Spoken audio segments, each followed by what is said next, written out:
Hello বন্ধুরা, আসসালামু আলাইকুম। আশা করি ভালো আছেন। আল্লাহর রহমতে আমিও ভালো আছি।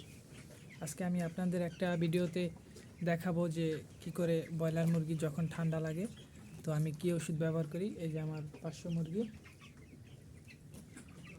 তো এই যে দেখুন মুরগিগুলো সুন্দরভাবে শুয়ে আছে। ভালো করে খেয়াল করে শুনলে দেখবেন যে মুরগির গলার ভিতরে একটু গড়গড় শব্দ হয়।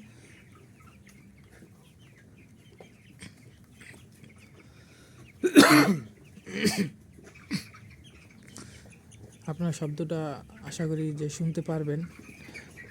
তো মুরগিরগুলো ঠান্ডা লেগে গেছে, প্রচণ্ড শীতের কারণে ভুসিগুলো স্যাঁতস্যাঁতে অবস্থা হয়ে গেছে, একটু চেঞ্জ করে দিতে হবে ওপরে। তো যে ভিডিওটার জন্য আজকে আমি আপনাদের সাথে যেটা শেয়ার করব সেটা হলো যে আমি কী ওষুধ ব্যবহার করছি।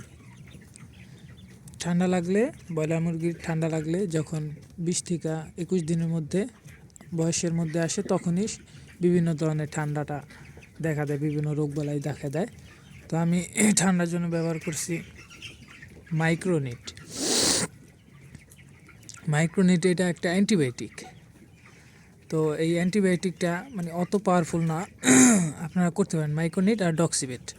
দুপুরে দিবেন ডক্সিবেট আর রাত্রে দিবেন মাইক্রোনিট, সাথে দিবেন ব্রঙ্কোবেট দিবেন। আর এটা 3 দিন চালাবেন। 3 দিন না, 3 দিন কম হয়ে যায়, 4 দিন চালাবেন। 5 দিন বেশি হয়ে যায়, 4 দিনই চালাবেন। দুপুরে রাত্রে। এটার পরিমাণ হইলে গিয়া আপনি 1 লিটারে 2 লিটারে 1 গ্রাম দিবেন।